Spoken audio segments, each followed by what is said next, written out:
July মাহ শেষ হ'ব সময় হৈ গ'ল, আহিছে আগষ্টৰ মাহত এতিয়া সকলোৱে সাৱধান হ'ব লাগে। কাৰণ এতিয়া বাইক স্কুটি চলোৱাবিলাকে সদায় সাৱধান হ'ব লাগে, কিয়নো এতিয়া জাগাই জাগাই মামাবিলাক থাকিব নহয়।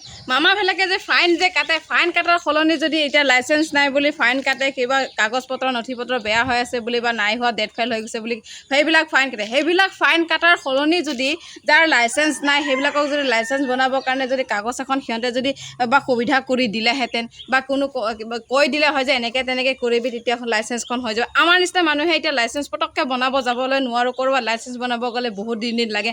তেখেতসকলে যদি আমাক ক'লে হয় ধুনীয়াকৈ ফাইন কাটাৰ সলনি তোমালোকে এনেকৈ কৰিবা, তেনেকৈ কৰিবা, এনেকৈ থ্ৰু দি আমাক যদি কিবা এটা সহায় দিলে হয়, তেতিয়াহ'লে আমি লাইচেঞ্চ বনাবৰ কাৰণে আমাৰো সহায় হ'লে হয়। সেইটো কাৰণে এতিয়া বহুত ল'ৰা ছোৱালীয়ে বাইক চলাই ঘূৰি ফুৰে বা সৰু সৰু পোৱালি আজিকালি বাইক আৰু স্কুটিখন চাইকেলৰ নিচিনা হৈ পৰিলে। প্ৰত্যেকটো ঘৰতে এতিয়া বাইক থাকিব, স্কুটি থাকিবই, পটককৈতো লাইচেঞ্চখনতো নাপাওঁ ন। সেইটো কাৰণে এতিয়া ফাইন য'তে ত'তে ফাইন ধৰিব, কাটিব। তাৰ সলনি যদি আমাক সেইটো সুবিধা কৰি দিলে হয় বা এই মামাবিলাকে যদি ৰাস্তাই ৰাস্তাই ঘূৰি থাকে যিবিলাকে, আমাক যদি সেইটো সুবিধা কৰিলে কিমান সুবিধা হ'লে হয়। মোৰ কথাটো সঁচা হয়নে নহয় জনাবচোন আপোনালোকে।